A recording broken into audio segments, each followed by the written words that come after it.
9. Empire of Ashur, Colossus of the first millennium, approximately 1800 BCE to 700 BCE. Model for all future empire builders. Near the center of Baghdad, a sprawling village not far from Mosul in the north of today's Iraq, surrounded by ugly concrete buildings from whose flat roofs television aerials and satellite dishes sprout like weeds, rises a tell of crumbled, sun-dried brick some 8 meters high. A flight of stone steps leads up its side to an ancient church dedicated to Mart Shmoni. There is nothing about the architecture of this church that particularly catches the eye. It is a squat, blank-walled building rendered in adobe, with a stumpy domed tower surmounted by a metal cross. But this unpretentious place of worship is a remarkably direct link with the very distant past, and offers a challenge to some of our easy assumptions about the history of the ancient world.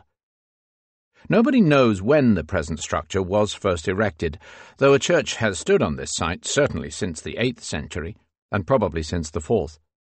The design suggests that before this it was a synagogue.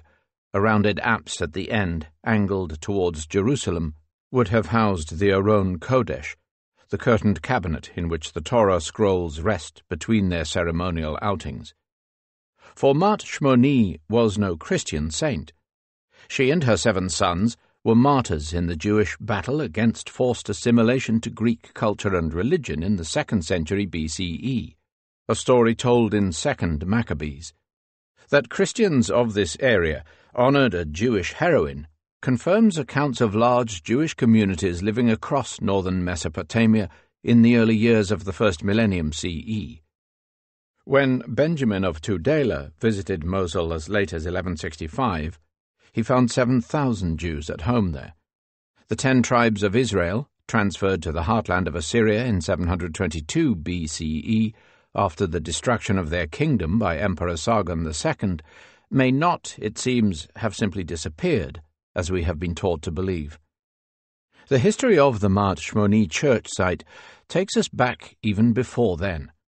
The mound on which it stands shows us that here we have the accumulated remains of a series of successive temples and shrines, probably originally dedicated to Sin, the moon god, reaching as far back as 2000 BCE. In keeping with Mesopotamian tradition, none of these were swept away, but carefully levelled and then built over.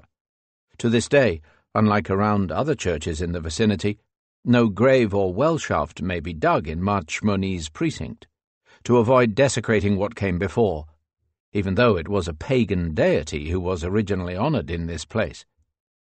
It is not unusual for Christian buildings to be erected where older gods once ruled. Many English churches stand in what were once Anglo-Saxon sacred groves. Their names often make their debt to pre-Christian origins clear. Harrow on the Hill, for example, a harrow being a pagan of the foundations for the rest of history.